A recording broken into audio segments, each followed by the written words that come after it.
retórica é imagética. Ou seja, o assessor de imprensa, o coordenador da imagem, o chefe das redes sociais da campanha, o fotógrafo, o diretor da propaganda política tem mais importância do que o clássico redator de discursos do século XIX. Aliás, discursos não combinam mais com a política. O poder, então, tem o seguinte problema: ele se tornou mediado pela representação. Hoje nós temos essa dúvida se o presidente em exercício Temer não escolhe um ministro isento de problemas judiciais porque não quer ou porque não tem. Nossa, é lícito pensar essa dúvida. Talvez ele esteja com a escolha de Adão, Eva ou a mão. É a escolha de Adão no paraíso. Chega eventualmente. Mas o que significa isso? Que nós temos, além do problema da representatividade, nós temos ainda um outro problema, que é da divisão dos poderes, que Montesquieu imaginou no início do XVIII como um equilíbrio para combater o absolutismo entre executivo, legislativo e judiciário. Tudo estaria perdido, diz no Espírito das Leis, se tudo se concentrasse numa só pessoa. Por isso, Montesquieu e Locke, do outro lado do canal, concebem a proposta de uma divisão de poderes. Mas hoje é uma outra novidade. Todas as democracias têm divisão de poderes. Mas nós começamos a perceber que há poderes que excedem muitíssimo o poder político. Que é provável que o presidente de uma multinacional tenha mais poder que um deputado. Que é provável que George Soros, mega investidor mundial, tenha mais poder que o presidente do Senado do Brasil. Nós começamos a perceber que o poder está também nas mãos de pessoas que nunca são submetidas à votação.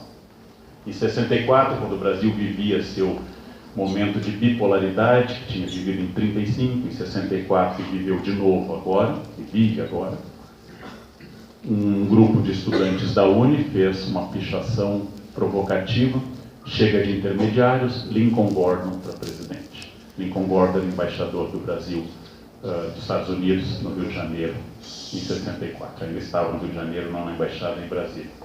Ou seja, essa divisão de Montesquieu abre hoje um outro problema típico da sociedade capitalista contemporânea, que quem de fato manda não é eleito, e quem não tem poder é eleito. E nós concentramos toda a nossa discussão política em torno do eleito, e não em torno da estrutura do poder. Essa é a segunda subjetividade da palavra democracia. A primeira é o demo, a segunda é o kratos, é o povo. É o poder, desculpe. Então, todos que realmente mandam são imunes a voto. Eu chamo a isso princípio do atendimento ao cliente. Quem me atende me dá razão, mas não tem poder. Quem tem poder não me atende. Então, quando eu reclamo no banco, a atendente de telefone diz: eu entendo, senhor, eu entendo. Está lá escrito no computador para ela dizer: eu entendo. Eu entendo. Nós vamos estar verificando, vamos estar enviando a sua reclamação.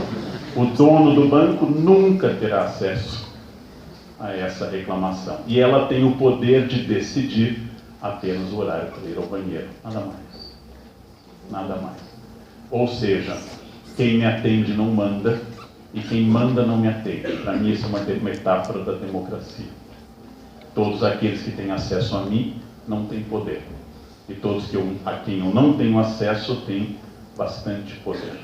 Essa é talvez um dos motivos para um crescente desinteresse das pessoas nas eleições, como se ela percebesse essa dicotomia, essa paralaxe, esse afastamento, este hiato entre o que de fato condiciona a vida cotidiana nas grandes cidades e aquilo que de fato exerce o poder. Por isso que a democracia, essa invenção grega, que foi sendo debatida e adaptada nos últimos 2.500 anos, ela encontra desde o início críticos ferozes.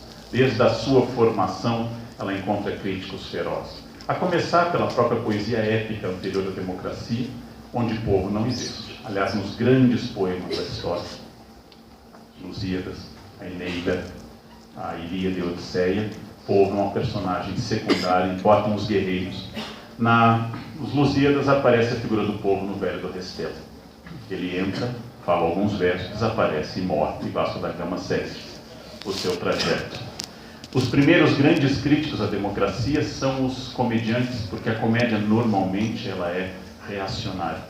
A comédia é baseada tradicionalmente no preconceito, misoginia, homofobia e assim por diante, e ela é também antidemocrática. Aristófanes foi o primeiro a descer a lenha na democracia grega, como na greve do sexo, Lisístrata, na Assembleia de Mulheres, a falar mal de Sócrates e a filosofia, e a falar mal também das eleições diretas para as questões da Grécia.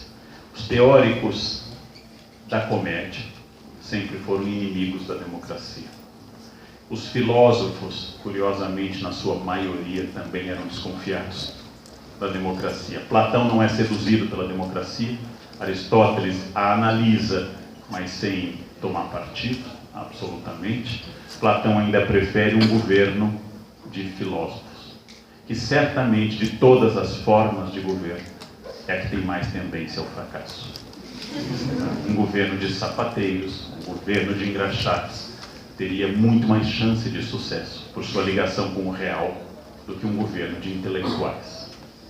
Intelectuais têm uma certa dificuldade, temos uma certa dificuldade com amarrar o cadarço. Para governar, isso seria uma grande questão, mas esse é um outro debate.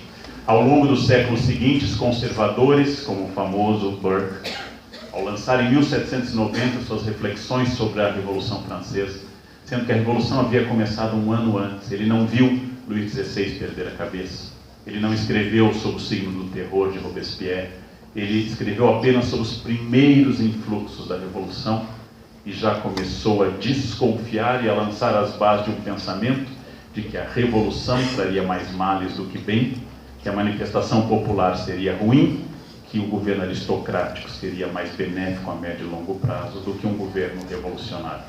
Burke é um dos pais do pensamento conservador, seu livro é muito importante, dei um curso sobre ele o ano passado na graduação da História.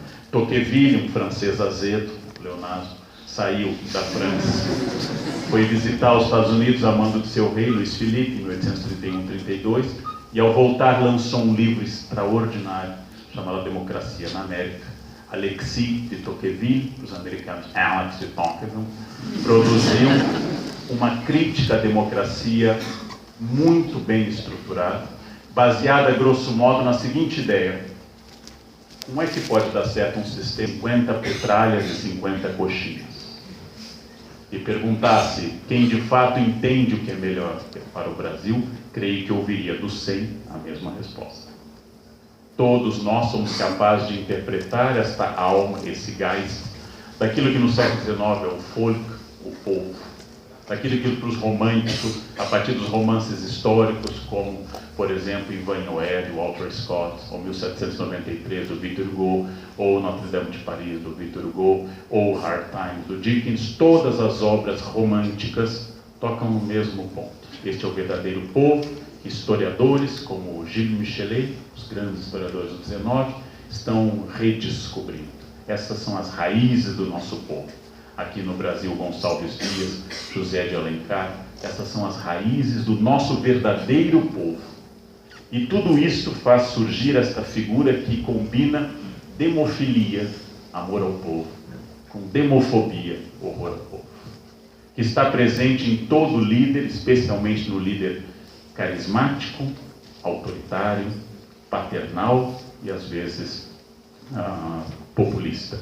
É o caso de Pedro II, o homem que mais tempo governou este país, um homem que trocava correspondência com um teórico do racismo, Gobineau, se considerava amigo de Gobineau. É o caso de Pedro II, que dizia: as urnas não falam a verdade, o que era verdade, porque o Brasil era notavelmente corrupto desde o início do Segundo Império, com as eleições do Cacetete de 1840. As urnas não falam a verdade. Os partidos são formados por pessoas pouco confiáveis. Logo, Dom Pedro fazia subir ou descer de acordo com a sua interpretação do que seria essa general will para os liberais, essa vontade geral. Dom Pedro amava profundamente o Brasil. Dom Pedro, ao morrer, pediu um travesseiro de terra do Brasil em Paris. Foi enterrado, deitado sobre um travesseiro de terra do Brasil. Chorou desgostoso o golpe porque seus 2 últimos anos de vida foram no exílio. Pouco dinheiro, morreu de pneumonia em Paris, 5 de dezembro de 1891, 3 dias depois de ter completado 67 anos. Dom Pedro não era um homem corrupto, mas era um homem paternal e autoritário. Era aquele homem que sabia o que é melhor para as pessoas. E num sistema político em que isso não aparecia, Dom Pedro cometia essa ambiguidade entre demofilia e demofobia. Nós não temos a resposta que ele deu a uma carta em que Gobineau pergunta como é um homem de mais de 1,90 m, Dom Pedro II, governar com olhos azuis um país de mulatos e negros. Nós, infelizmente, não temos a resposta dele. Seria muito interessante. Não, porque ele daria uma resposta provavelmente simpática. Eu vou levando cada dia, depois do outro, é assim mesmo, e assim por diante. Esse paternalismo aparece em Dom Pedro II, aparece em Getúlio. Getúlio engana parte das elites políticas, seduz parte das elites econômicas. Getúlio, ao tomar o poder por golpe em 30, ao dar um novo golpe em 37, Getúlio tenta de todas as formas e de todos os jeitos estabelecer este controle sobre o país de quem ele de fato entende a alma, de quem de fato ele controla essa alma. Provavelmente este é o esforço que também aparece em toda a geração de intelectuais, aqui a partir da década de 30, Gilberto Freire, 1933, Casagrande, 36, Sérgio Buarque de Holanda, Raízes do Brasil, 1942, Caio Prado Júnior, na década de 50, já com obras referenciais de Raimundo Faoro, logo em seguida Florestan Fernandes, Francisco Beaufort, todos que à esquerda, ao centro e à direita estavam dando a seguinte resposta: quem é o povo brasileiro? Quem são as pessoas sobre as quais se exerce este poder no Brasil?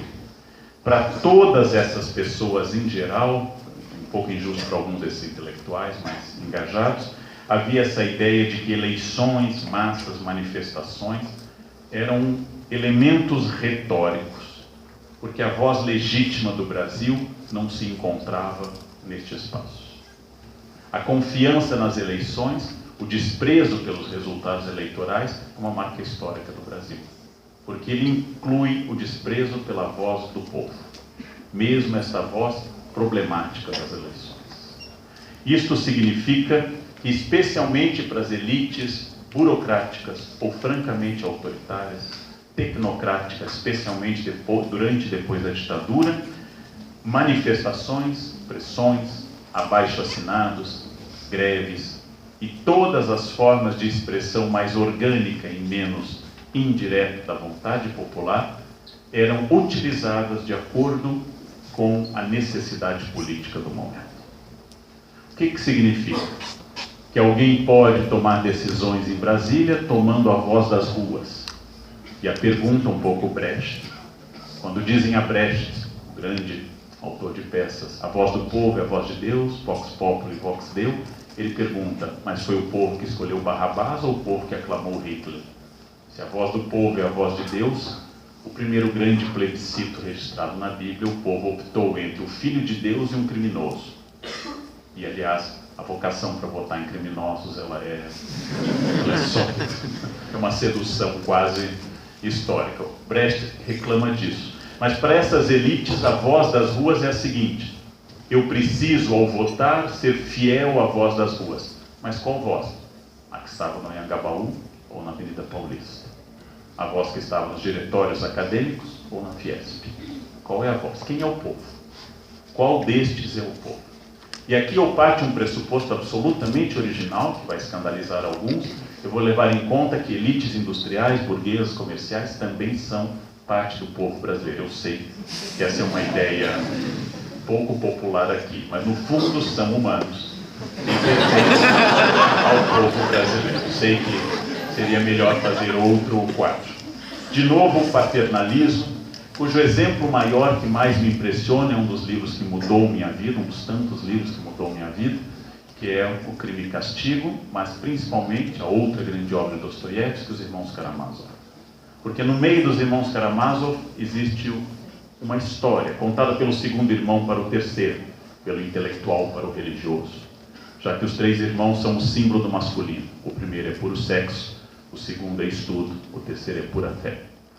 E esse masculino dividido em 3, que são os irmãos Karamazov, o segundo intelectual diz ao Alexei, ao Alyosha, o terceiro, uma historinha. Por volta de 1590, a Inquisição está promovendo o maior auto de fé em Sevilha, apogeu da Inquisição espanhola, sob Filipe II. O inquisidor Mor está matando pessoas em praça pública e, de repente, sem que ninguém espere, Jesus decide voltar à Terra exatamente naquele momento. Todo mundo vê que é Jesus, a roupa é característica, o cabelo. Ele ressuscita uma criança, é um hábito que ele adquiriu, ele não perde. Ressuscita uma criança, chega diante do inquisidor Jesus, ele, com letra maiúscula, ele. O inquisidor toma uma atitude absolutamente prática, manda prendê-lo. Jesus não fala nada no conto, é um conto dentro dos irmãos Karamazov. É um dos trechos mais bonitos da literatura ocidental. E neste conto, o inquisidor vai à noite à cela dizendo: por que nós vamos ter que te queimar no dia seguinte? Por que Jesus, criador da ideia que dá origem ao cargo do inquisidor, por que é que Jesus tem que ser queimado para o bem da obra dele? E ele então começa a explicar a Jesus a Bíblia e a teologia. Ele explica que nas 3 tentações de Cristo, quando o demônio diz: transforma essas pedras em pão, e Jesus disse: não só de pão vive o homem, cometeu o seu primeiro erro. Se tivesse transformado as pedras em pães quentinhos, o sucesso do cristianismo teria sido retumbante desde o início. Eu vendo no mercado das almas, eu vendo fé e croação. Isso teria sido extraordinário. Se Jesus tivesse feito um milagre de trazer comida abundante, pão quente para as pessoas, não queria explicando mandamentos, sermão da montanha, sutilezas de amar ao próximo, como a si mesmo. O inquisidor diz que Jesus teve uma boa ideia, mas a igreja dele daria no máximo 5 pessoas. E ela, a igreja católica, eliminando essas bobagens, ao falar de um inferno poderoso, de castigos terríveis, de penitências e outras coisas, ela, a igreja, criou uma coisa para as multidões. Ou seja, enquanto você for purista, essa é uma metáfora bonita, você vai ter um micropartido. Quando você começar a combinar poderes tradicionais, a dar coisas para as pessoas, fazer comícios com artistas sertanejos, então você, enfim, vai crescer. O custo do crescimento é deixar de ser o que você é. O preço do idealismo é sempre ser uma assembleia da extrema esquerda do LER numa noite de sábado. Ou seja, você tem ideias puras e ideais e todos os seus 3 companheiros compartilham dessas ideias. Mas as massas, a chusma, a ralé, aquilo que a mãe do Kiko chama de gentalha, este grande grupo nunca vai acompanhar essas ideias. E o seu idealismo vai começar a ser desgastado. O inquisidor demonstra a Jesus que a ideia dele é ótima e é perfeita. Porém, Jesus não conhece os homens, e a igreja conhece os homens. Porque a igreja cria um código moral impossível de ser atingido. E cria, junto com o pecado, o caminho penitencial que ela administra, através de penas, doações, recursos, catedrais, prisões e inquisição. A igreja dá o que as pessoas querem. As pessoas não querem nem liberdade, nem amor. O inquisidor é o modelo do homem prático, contra um Jesus mudo durante todo o conto. Isso virou uma peça de teatro. Jesus é mudo, é um papel bom para quem tem problema de memória, porque Jesus passa a peça toda fazendo e não diz nada. E o inquisidor está explicando a ele o aspecto prático da vida. O inquisidor está dizendo a um social-democrata intelectual, senador: seu partido é de centro-esquerda, mas o PFL é a solução para a gente chegar ao poder. Desde que você deixe de ser de centro-esquerda. O inquisidor está dizendo: você é de um partido socialista, tire isso do programa, faça uma carta aos brasileiros e se associe ao PMDB, que é o partido mais capilarizado. Deixe de ser socialista para implantar seus ideais, que é uma contradição filosófica, a gente chama de oxímoron. Deixe de ser o que você é, para que aquilo que você é atinja todas as pessoas. É uma contradição filosófica E os resultados são os mesmos. Uma das acusações mais injustas que se faz ao governo de Lula, talvez a mais injusta de todos, é de ser socialista. Essa é a acusação que deveria dar crime por calúnia absoluta.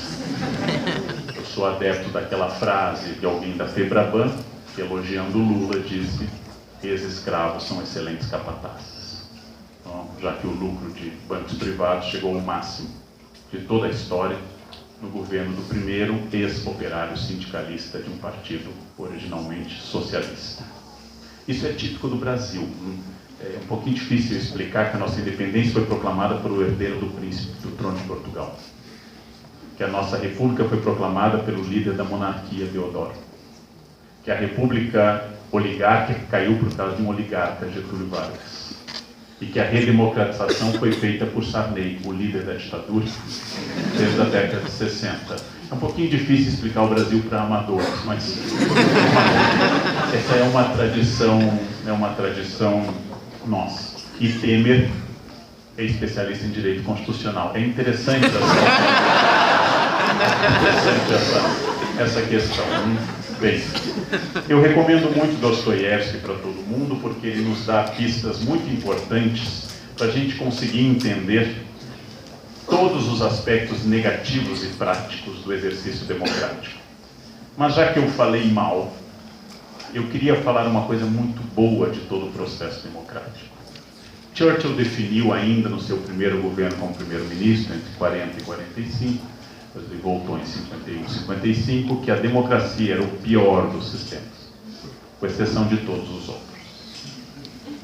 Benjamin Franklin, Thomas Jefferson, John Adams, fundadores, os Pilgrim Fathers dos Estados Unidos, disseram que era necessário censurar, porque não é possível que todos digam tudo, mas eles comentam: mas quem será a pessoa capaz de exercer a censura? A censura é indispensável, mas não há ninguém apto a fazê-lo, porque todos defendem apenas um ponto de vista. Todos eles estão reconhecendo, os pais fundadores da democracia liberal escravista americana e o conservador Churchill no poder durante a Segunda Guerra e depois, que a democracia tem problemas estruturais. Mas eles reconhecem que a democracia é uma grande questão a ser defendida.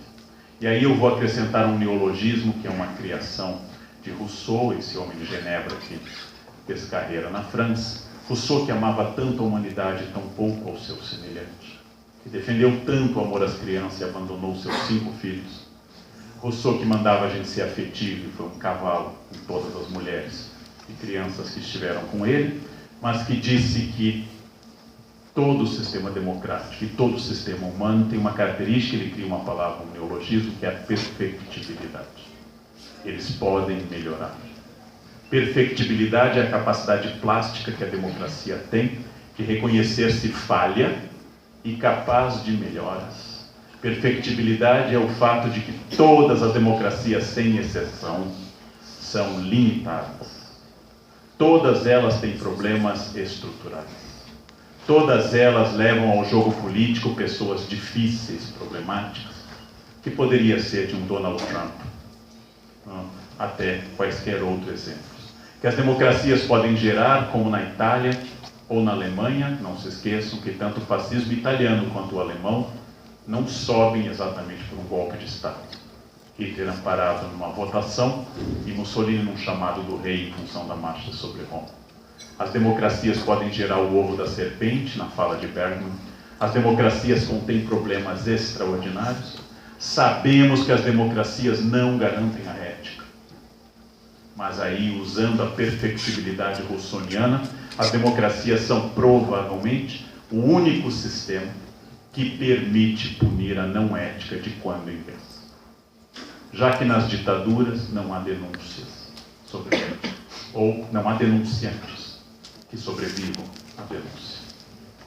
2 dos países mais corruptos do mundo, segundo a ONG Transparência, que são a Coreia do Norte e a Somália, têm em comum serem ditaduras. Os países mais corruptos são ditaduras. O Brasil está, segundo esta ONG, em 56º lugar, depois não está nem entre os 50 primeiros países mais corruptos.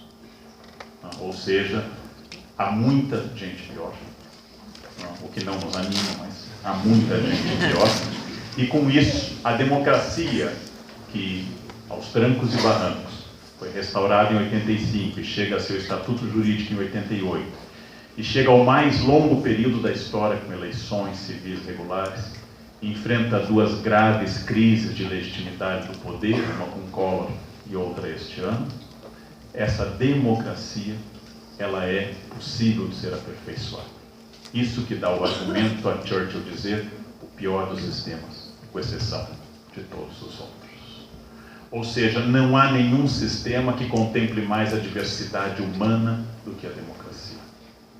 Não há nenhum sistema que permita que as pessoas que são estruturalmente diferentes possam estar no mesmo ambiente. O problema é que eu sou sempre um ser preso à minha classe, à minha identidade cultural, ao meu gênero, à minha formação. Eu nunca serei outra coisa, ainda que eu possa ser solidário às outras coisas.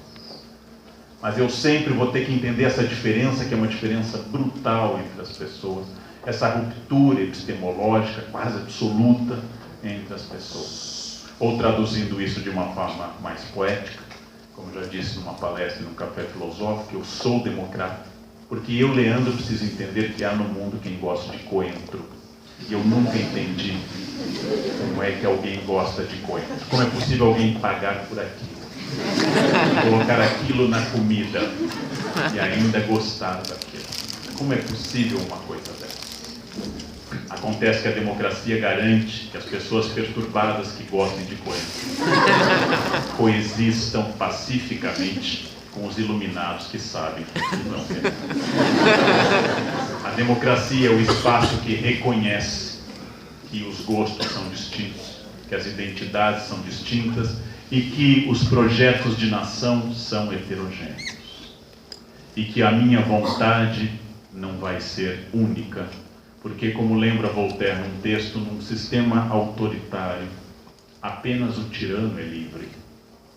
Mas num texto ainda mais elaborado, que é o maior romance do Paraguai, Eu, o Supremo, o autor, ao fazer a biografia do primeiro grande ditador do Paraguai, Dr. Francio, ele lembra exatamente isso. Também o ditador é preso do medo da queda da ditadura. Porque a ditadura infantiliza as pessoas, como, aliás, todo poder autoritário infantiliza as pessoas. A democracia é aquela que leva as pessoas à dolorosa maturidade de que elas são responsáveis pelos seus atos. Na noite que a Câmara dos Deputados votou em fila, horrorizando a cada voto a nação brasileira, naquela noite, talvez os brasileiros tenham se dado conta que nenhum daqueles 513 seres estava lá por golpe de Estado. Alguém poderia lembrar do sistema proporcional, nem todos pelo voto direto, mas todos estão lá pela regra clara e aberta do jogo. Logo, eles são a cara do eleitorado, falando que votam pela família, mesmo tendo amantes, falando que votam em nome de Deus, mesmo que os seus ancestrais estivessem entre os vendilhões do templo expulsos por Jesus. Falando sempre naquilo que o eleitorado queria ouvir e chegando ao máximo, que eu imaginei que não ouviria, invocar-se o nome de um torturador para justificar um voto democrático. Lembrando que aquele ser, que eu vou chamar de Voldemort, esse é o nome, senão atrai, que aquele ser, ao invocar um assassino, um torturador, aquele ser só foi eleito deputado e exercia sua liberdade de expressão porque aquele filho da puta, aquele torturador, tinha sido derrotado com a volta à democracia. Porque se aquele torturador tivesse ainda vivo, não haveria essa liberdade de expressão. É muito curioso, é muito curioso. Certa feita, saindo do Conjunto Nacional, cheguei a escrever longamente sobre isso, encontro um jovem, muito jovem, com um cartaz pedindo a volta à ditadura. Não importa se usa o eufemismo intervenção militar ou ditadura, se ela mesmo merda, não há nenhuma diferença, porque não é previsto na Constituição intervenção militar. Logo, além de idiota, não leu. Então, quando eu vi um jovem, eu parei para conversar, impulso de professor. ele era jovem. Eu me sinto fracassado, eu disse isso várias vezes em palestras, eu me sinto fracassado como professor de história quando alguém pede a volta à ditadura. Interpreto que é um fracasso de historiadores. Se alguém é mais velho como eu, viveu durante a ditadura e gosta da ditadura, é falta de caráter. Aí não há o que fazer, é só falta de caráter. Mas se alguém é jovem, é falta de informação. Não há nada para defender a ditadura. Alguém me disse, meu pai disse que naquela época não tinha assalto. Eu disse, em 1450 tinha menos assalto ainda. Então podíamos defender a volta dos Tupinambá. Não havia nenhum assalto no Brasil. Não havia nada, inclusive, para assaltar. Se o índice de criminalidade justifica, de fato ele é maior hoje, né, ele era ainda menor no século XIX. Então volte Dom Pedro II. Não? Ou seja, esses argumentos frágeis, inconsistentes historicamente, eu conversei com essa pessoa e finalmente eu disse a esse jovem, você se dá conta que se houvesse ditadura você não poderia estar na rua, expressando sua vontade, seu direito de expressão. Não? Mas é uma profunda decepção. Com velhos nem tanto, mas com jovens para mim é uma coisa que dói pessoalmente. Ver um jovem seduzido pelo discurso neofascista que domina tantos jovens hoje. Então, às vezes, eu fiz um trabalho sobre neonazismo no Brasil e queria muito ter entrevistado e não consegui 6 neonazistas de Niterói que tinham sido presos. Todos eles com um tipo físico que, se houvesse nazismo no Brasil, eles teriam liderado a fila do forno. Eu tinha vontade de entrevistá-los. Seria muito bizarro um combatente das ideias nazistas, descendente de alemães como eu, conversando com pessoas que defendem o nazismo sem saber a extensão da barbárie. E realmente a irracionalidade, que é uma característica que não vou desenvolver. Mas falei da ambiguidade da democracia, eu quero falar agora da ambiguidade do termo universidade, já que nossa palestra trata de democracia e universidade. Vocês sabem que a Universidade Ocidental, a Universidade Ocidental Europeia Cristã, é uma instituição medieval, provavelmente entre nós, Bolonha é a mais antiga. Ela era uma corporação, ora de professores, ora de alunos. Algumas eram formadas por uma guilda de professores, outra de alunos. Na sua origem, ela é religiosa e rapidamente, na Idade Moderna, as universidades médias, então com 2 a 3 séculos, como Oxford, Cambridge, Coimbra, as universidades com uma média de 2 a 3 séculos no Renascimento, começam a ser organismos legitimadores do Estado e das demandas do Estado. Henrique VIII quer se divorciar, manda consultar as universidades europeias para saber se a separação dele de Catarina de Aragão e seu casamento com Ana Bolena era legítimo ou não. A universidade também fornece titulação, que um grande autor uruguaio, Angel Rama, vai dizer que é o anel do poder ao redor. Ou seja, são os bacharéis, os doutores, os licenciados que justificam aquilo que Marilyn Chauí chamou de discurso competente. O modelo escolástico tradicional é um ambiente de erudição. Esse é o modelo, por exemplo, da Universidade de Paris, a Universidade da Sorbonne, que existiu até a década de 1970. O modelo norte-americano optou pelo modelo de mercado, em que a produção da universidade é voltada a patentes, prêmios, financiamentos e associação com a indústria. O modelo brasileiro é um pouco dividido entre essas duas coisas. A área de humanas mais próxima da França, a área de exatas mais próxima dos Estados Unidos. O que explica também os comportamentos distintos em época de greve. Explica esse comportamento. São 2 modelos que convivem mais ou menos mal na universidade pública brasileira. O modelo escolástico medieval humanista e voltado ao debate, com todos os seus problemas, e o modelo prático de mercado voltado à imanência das coisas. Claro que isso pode ser debatido na sua vivência. Mas os ambientes acadêmicos são, curiosamente, nascidos de um caráter arcaico, já que a sala de aula é provavelmente uma das coisas mais arcaicas que nós temos na sociedade. Se um homem desaparecesse em 1100 e reencontrasse uma missa em 2016, ele veria que a língua mudou, mas a liturgia ainda é a mesma. A consagração, a hóstia, a liturgia é a mesma. A escola mudou menos do que a missa.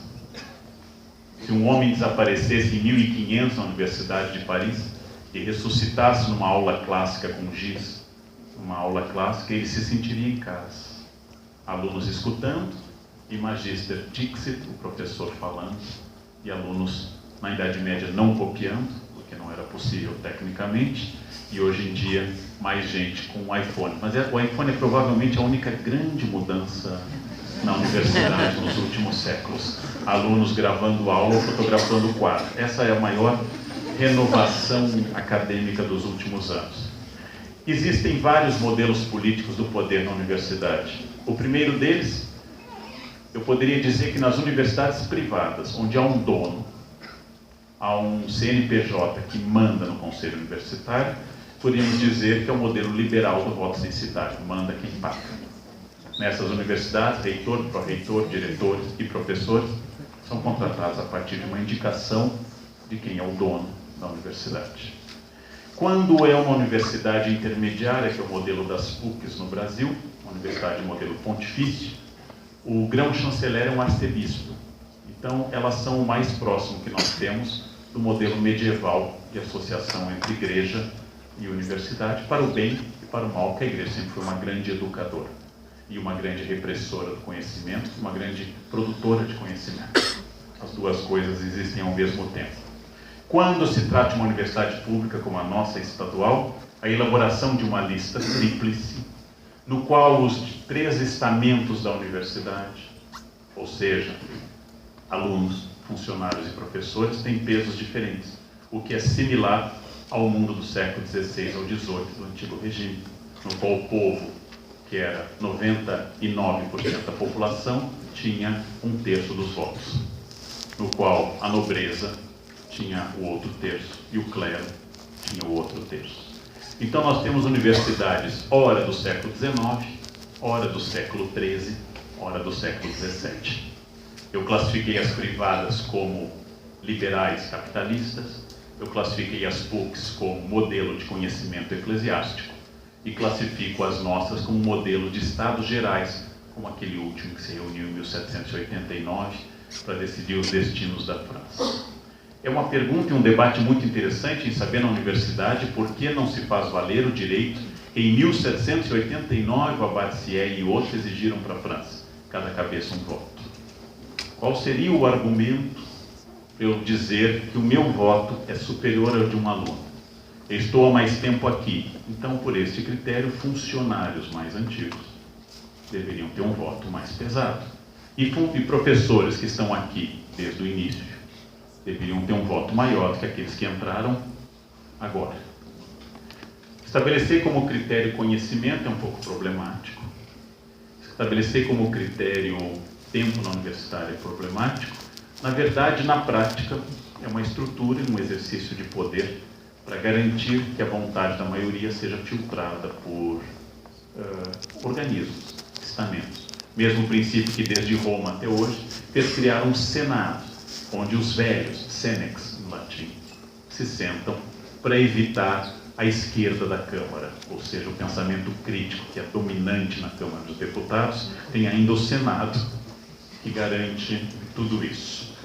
No nosso caso, então, a democracia, ela existe em alguns sentidos, mas ela é problemática em vários outros.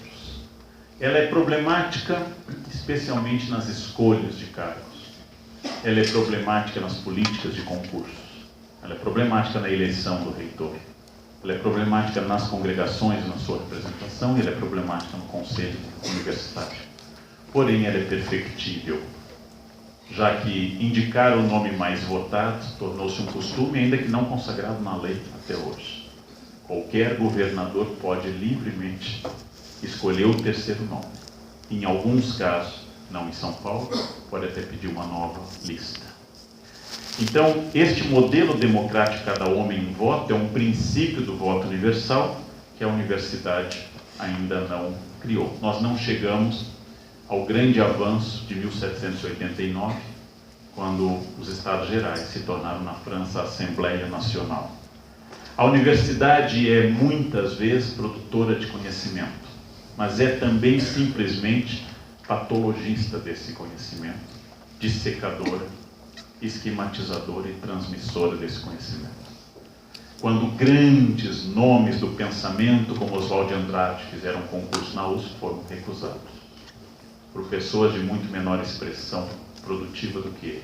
Vico, um dos maiores filósofos da história, também perdeu o concurso para a universidade, para nomes que não tinham nenhuma expressão. Porque a universidade também tem sua lógica própria, que é a lógica burocrática. Você já deve ter descoberto na Unicamp a lógica da burocracia. Falta o carimbo na página 36, ele está do lado direito, tem que ser do lado esquerdo. Eu levei muito tempo, apesar de ser um leitor de Weber, para entender isso. E finalmente eu entendi que se não houvesse essa premissa do carimbo no local correto, não precisaria haver a pessoa que o exige. Logo, o carimbo se justifica por um princípio organizacional da estrutura burocrática da universidade. Há um desafio enorme hoje, que é democratizar a universidade sem perder a qualidade. Tive o privilégio de um convite para a Faculdade de Medicina e, pela primeira vez, na plateia visível, minha emoção impactante, o efeito da política de cotas na Unicamp. Pela primeira vez. O curso de Medicina mudou. Mudou na sua composição social, mudou na sua identidade étnica. O que isto vai representar, eu não sei, mas eu fiquei emocionado ao ver. Eu não sei o que vai representar, são desafios inteiramente novos, mas eu fiquei emocionado ao ver. Então, e digo para quem naturalmente eu aceito a contestação e a debato com prazer, que o argumento é mais histórico do que matemático. Ele é mais subjetivo e histórico do que objetivo político. A política de cotas é uma coisa intensamente benéfica à universidade e à sociedade brasileira. Ela é intensamente benéfica. Eu sou favorável, ainda que eu entenda quem não goste. Eu entendo quem não gosta. Não? Mas sou obrigado a dizer que, às vezes, a opção não é exatamente pela matemática, ou pela ideia abstrata e ideal, como os americanos que fizeram uma Constituição dizendo nós, o povo, mas admitindo a escravidão. O princípio ideal, muitas vezes, não garante a justiça.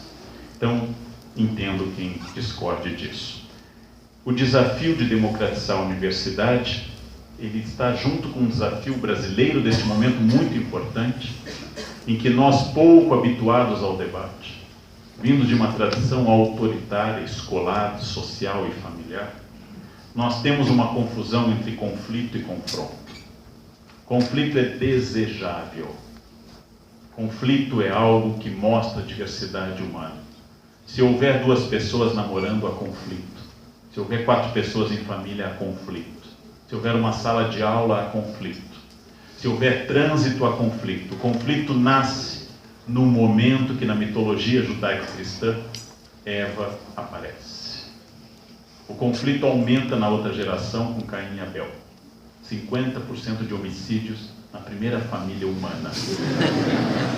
O conflito vai se estender e toda a história mitológica, bíblica e toda a identidade bíblica é história de conflitos. Conflitos permanentes, inclusive dos grandes profetas e dos grandes reis de Israel. O conflito é essencial na constituição da história. A história pode ser lida, se não, como disse Marx em 1848, como uma história da luta de classes, pelo menos como uma história do conflito. Adão não tivesse desobedecido, a Bíblia terminaria no capítulo 2 do Gênesis. Ele duraria para sempre e Eva, para o resto da vida, um olhando para o outro, passeando no jardim, todos os dias, há 5.776 anos, desde que eles foram criados. Ou seja, conflito é metaforicamente essencial e ele é o início de uma produção. Discordância é boa, quem discorda de mim não é meu inimigo, é um outro ser humano. Bem, conflito é diferente de confronto. Confronto é quando eu acho que eu tenho que enfrentar quem discorda de mim, inclusive eliminar. Seja pela humilhação do argumento, seja pelo poder físico, seja pelo poder policial. Confronto é um equívoco, conflito é desejável. A confusão entre conflito e confronto faz as pessoas não entenderem democracia. Na ditadura não há nem conflito algum, porque tudo termina num confronto violento. Todo e qualquer, ou seja, vou dar um exemplo a vocês. Vocês acham difícil haver debates políticos nos diretórios acadêmicos, nos diretórios de estudantes? Na ditadura não tinha. Todos eles se reuniram em Ibiúna e a ditadura prendeu todos. Não há mais nem conflito. Só um confronto que resolveu todo o debate. Ninguém entra na sala dando recado. Ninguém entra na sala. E se entra, só dá um recado. Porque as pessoas da sala já denunciam que essa pessoa não volta. Isso é ausência de conflito pelo confronto total. As ditaduras são mais silenciosas e alguns confundem silêncio com ordem. Saber que conflito é essencial é uma das coisas mais importantes do aprendizado da diversidade. É muito curioso como até hoje um aluno faz uma pergunta em sala e diz: desculpe, professor, mas eu tenho uma dúvida. Como se ter a dúvida fosse um defeito. Como se fosse, eu imagino alguém chegando a um médico dizendo: peço desculpas, mas eu estou doente, doutor. Eu não queria. Não? Como se a dúvida ou a discordância não fosse a essência do existir humano, de um ponto de vista de um humanismo, baseado na ideia do conflito. Conflito é uma possibilidade de ouvir, aprender, debater, desde que não seja um exercício de ego, nem um jogo de violência. Qual é o limite do conflito? Quando é que eu não posso tolerar? Ele é dado pela lei. Eu não posso tolerar violência, eu não posso tolerar racismo, eu não posso tolerar quebra de ética. Esse é o limite. Ah, mas eu sou racista. Aí você não tem esse direito. Aí não há nem conflito, nem confronto, só há crime inafiançável no caso do racismo. Um dos raros casos que a lei brasileira vem ao encontro da ética e não de encontro, que é a nossa tradição legal. Ou seja, mas é minha opinião ser pedófilo. Não, você não pode. Você não pode ter essa opinião. Você pode gostar de coentro, mas não. Curiosamente, até o coentro é tolerável neste caso. Não? Então, conflito é sobre debates objetivos e subjetivos sobre as coisas que não estão previstas como crime.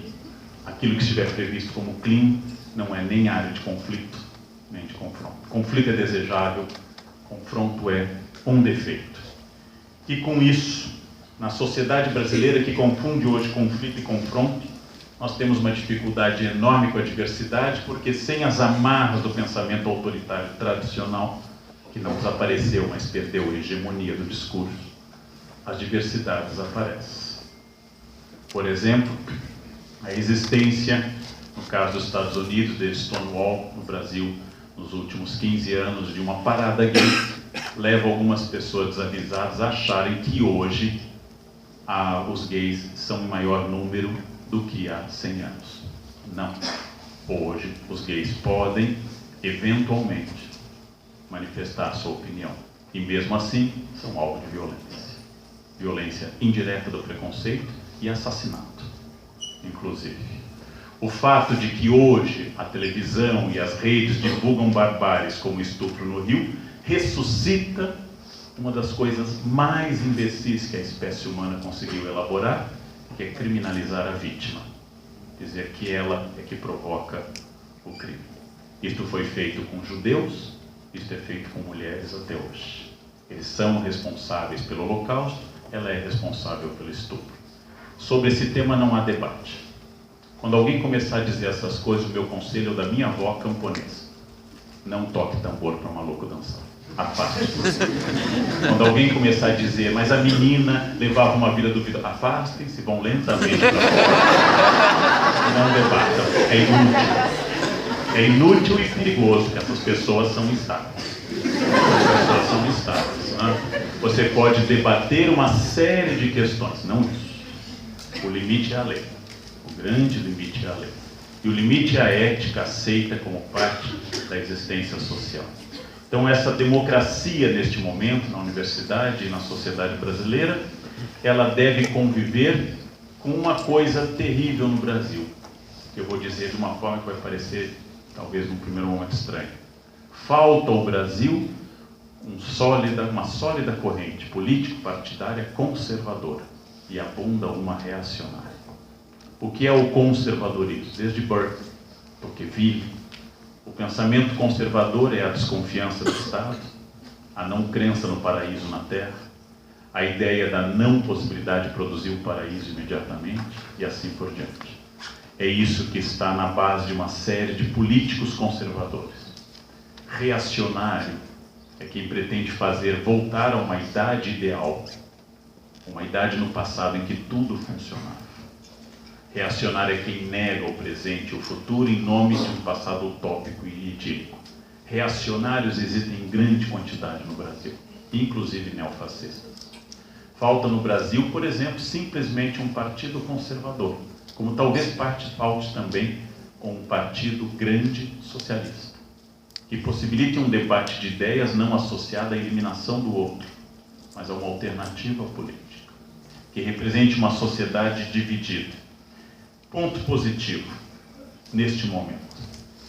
Nós temos uma capilarização da política inédita, fruto, talvez, da democracia desde 85, talvez das manifestações de junho de 2013, talvez das redes sociais, talvez das três coisas. Muita gente está exercendo sua vontade, muita gente está exercendo sua opinião, ainda que nós não tenhamos essa tradição, nós temos uma tradição autoritária. Para dar um exemplo simples a vocês, na Argentina uma boate pegou fogo em Buenos Aires, Cromañón, matou mais de 100 pessoas. Isso causou 1 ano de protesto em Buenos Aires, com a presença até do arcebispo, atualmente Papa Francisco. Os argentinos não saíram da rua 1 ano, até que os donos da boate fossem presos. No Brasil, a Boate Kiss matou o dobro do que a Cromañón. Não há ninguém preso até agora. Houve passeatas em Santa Maria, aqui nas grandes cidades. Nada. Nós não temos tradição de protesto. Nós não temos essa tradição. Estamos criando uma capilarização, uma atomização da política, que está trazendo à tona essa tradição. Eu vi com profunda alegria, e fui até eles, a ocupação das escolas técnicas em São Paulo. Porque todo roubo é deplorável. O roubo da Petrobras, historicamente, sem precedentes em valores. A roubar merenda de criança de escola pública é uma das coisas mais intoleráveis que um ser humano já quer. E a merenda é muito ruim. A merenda, até isso roubam, né? Fosse uma coisa maravilhosa, mas a merenda é medonha. Às vezes é bolacha Maria e achocolatado açucarado. Não é nem saudável, nem gostosa. E essa merenda é roubada. Eu não fico admirado que se invada as escolas técnicas, fico admirado que não se invada o Palácio Bandeirantes. Fico admirado com isso. Fico admirado que mais gente não invada a Câmara dos Deputados.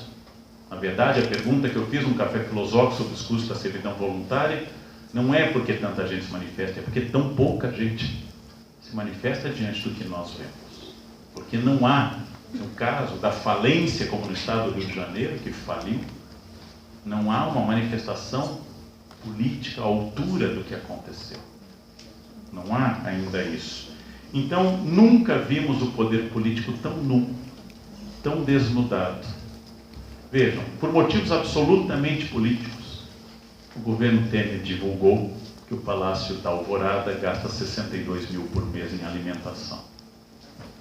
Nunca foi divulgado este dado antes. Temer nunca divulgou o dado dos gastos do governo ao qual ele pertencia. Ele divulgou agora por vendetta política, obviamente. Não é um gasto extraordinário para um palácio. Não é um gasto extraordinário. Mas é a primeira vez que nós estamos debatendo quanto custa alimentar uma pessoa que já tem salário. Seja de vice-presidente, seja de presidente do Senado, ou seja de presidente afastado. 62 mil por mês, só na despensa, sem contar os funcionários. 62 mil por mês. Pela primeira vez, a internet e o debate político trazem à tona esta questão grave de quanto custa o Estado brasileiro e daquilo que a gente quer e espera deste Estado em função desse custo do seu compromisso político. Este é um momento muito bom, tanto para a democracia brasileira quanto para a universidade, porque diante dos imensos problemas que nós constatamos, a chance da perfectibilidade aumenta. A chance da transparência aumenta. A chance de que nós possamos controlar mais, e não apenas pelo voto quadrienal, é a maior que nós já tivemos. é uma chance, é uma grande chance. Para os otimistas, o início de um processo catártico e metamorfose total da política. Para os pessimistas, eles lembram que algo muito mais poderoso, muito mais importante, e ao final dessa operação, que inclusive representou na morte de muitos juízes na Itália, foi eleito o primeiro-ministro, que na prática, Berlusconi mostra que nada disso teve significação. Os pessimistas gostam de lembrar disso, porque as pessoas reclamavam da ditadura e veio Sarney. Havia quem não estivesse satisfeito com Sarney e veio Collor. Houve quem não gostasse de Lula e veio Dilma. Os que reclamaram de Dilma receberam Temer. Chegou a pensar que aquela ideia da minha mãe que trocar de empregado ou de marido é perigoso. É melhor ficar com o que você tem, porque pode vir pior. Na verdade, a perfectibilidade da democracia e da universidade é uma possibilidade que existe na medida que as pessoas aceitem que elas são agentes históricos e que a Unicamp que nós temos, que as universidades que nós temos e o país que nós temos não é fruto do destino, nem do mapa astral, nem das energias, a palavra que eu mais odeio de todas, a energia, mas de ações concretas de pessoas concretas que façam história concreta, cumprindo a profecia de Marx que os homens fazem história, ainda que não façam do jeito que gostariam.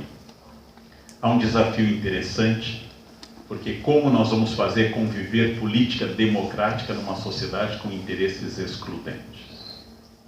O sucesso do projeto de um grupo é o fracasso de outro grupo. É muito fácil fazer política democrática num país como a Noruega, onde a diferenciação social, a identidade étnica e até o tamanho da população torna tudo muito parecido. É difícil fazer num mundo onde as pessoas têm opiniões corretas contrárias. Ou seja, deduzem a partir da sua realidade uma opinião correta, mas contrária de outra realidade num país continental, multiétnico, socialmente dividido, com muitas parcelas que não têm acesso ao mínimo. Como o debate sobre o conflito pode evitar o confronto? Eu não sei exatamente como. Eu não tenho certeza do resultado de tudo isso. Eu levo em conta como historiador o local em que o resultado desse debate fracassou. Esse local é a Síria, onde um governo ditatorial não se entendeu com a oposição e os dois não se entenderam com o Estado Islâmico. O resultado é um país que está se lançando ao mar e atirando seus filhos no mar para fugir do país. A Síria é o modelo exemplar do colapso da ética e do diálogo, do fim do conflito e do domínio absoluto do confronto.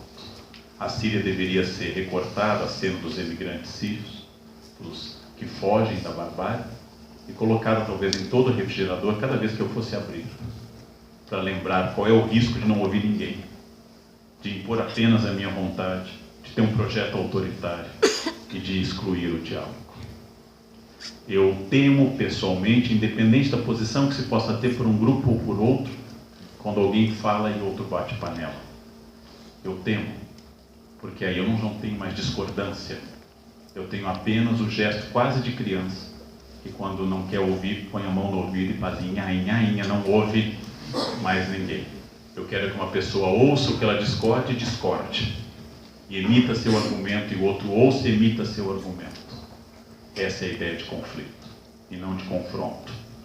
O Brasil não disse sim à Síria até o momento, mas infelizmente não disse não também até o momento.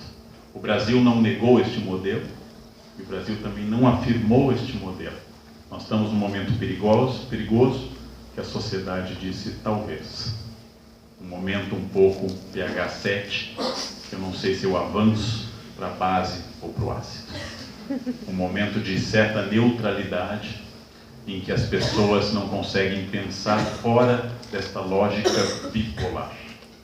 E ela é tão forte que tudo que pareça uma terceira opção ou que seja uma opção distinta da bipolaridade, é tida como neutralidade, quando na verdade é pressupor que o mundo tem apenas dois polos. Estive no Rio Grande do Sul no sábado, falando para um grupo, e a primeira pergunta da pessoa que me recebeu no meu estado é: você torce pelo Colorado ou pelo Grêmio? Eu disse: nenhum dos dois. A pessoa ficou muda, absolutamente sem assunto. Claro que se eu tivesse sido mais simpático, eu teria inventado alguma coisa. Não, eu torço pelo Aimoré, time da minha cidade, São Leopoldo. Então, eu pelo menos estaria dentro da gramática da recepção dele. Mas a pessoa entende que só pode haver colorados e gremistas. Você é palmeirense? Não. Então você é corintiano? Não. Então tem São Paulino também?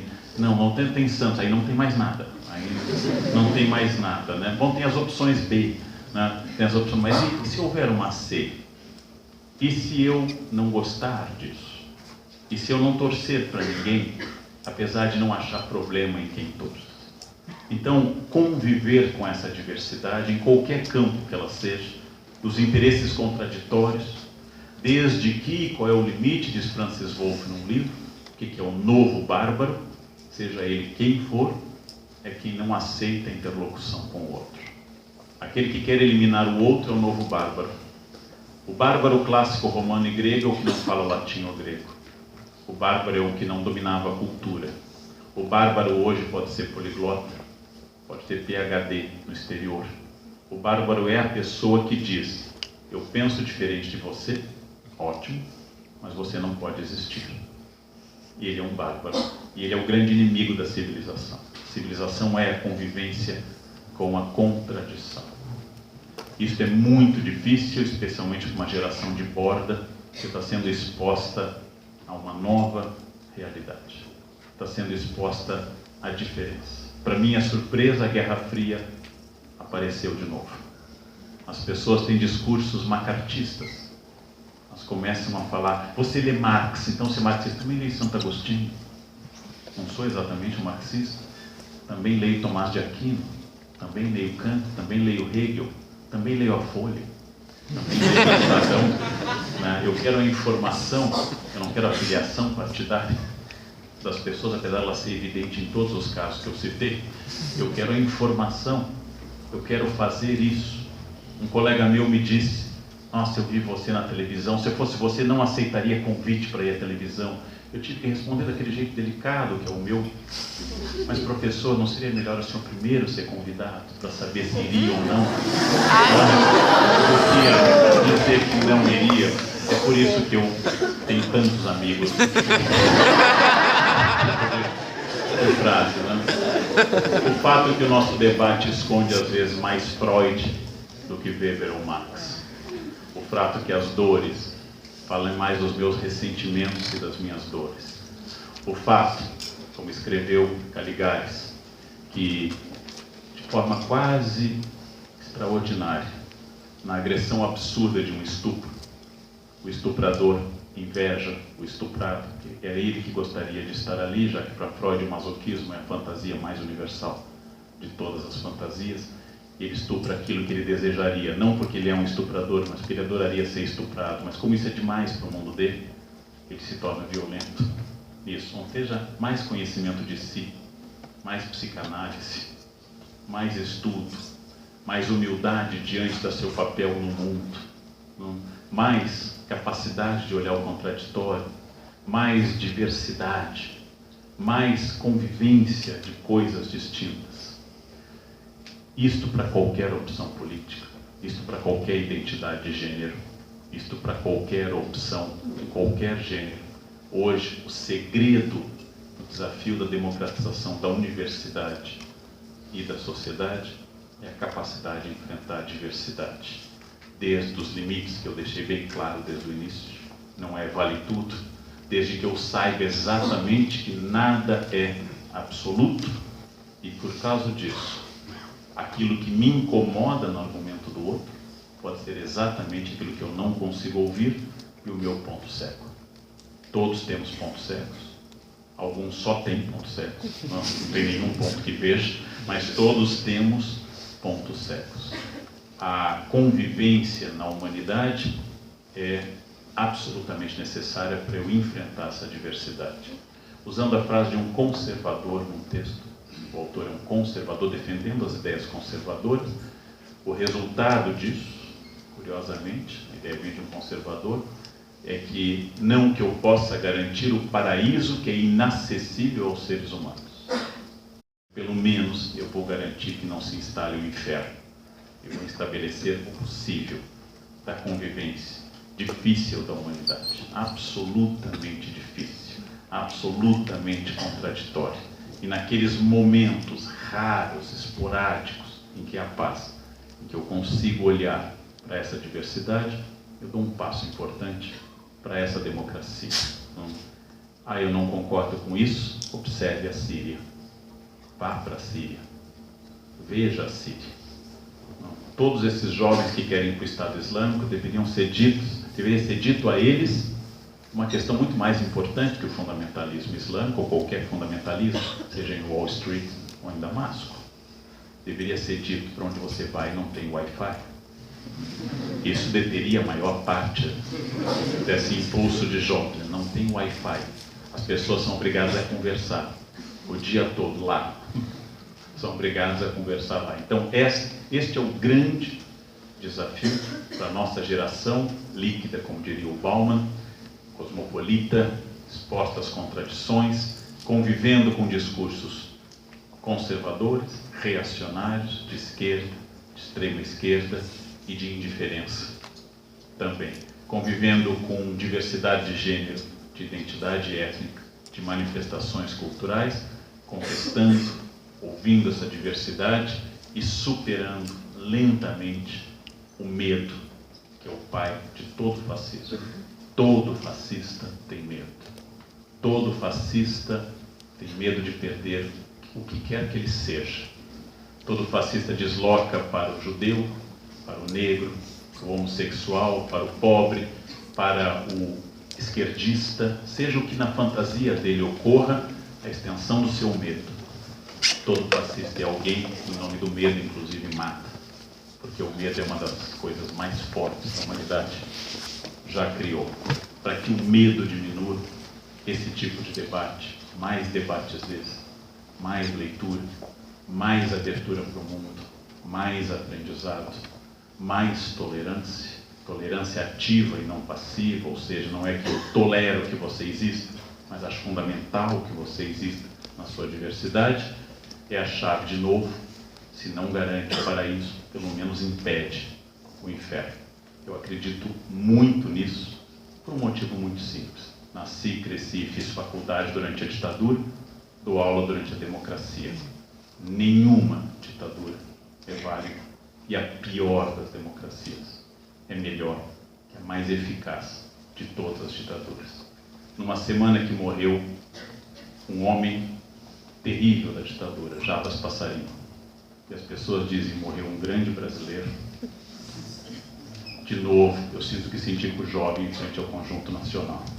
Este homem criou a reforma do ensino, diminuiu as horas de história, interviu nas universidades, criou o AI-5, apoiou abertamente o AI-5 e, quando já estava aposentado, se tornou ministro do Collor, para dizer que dá para ir mais além ainda nessa proposta, né?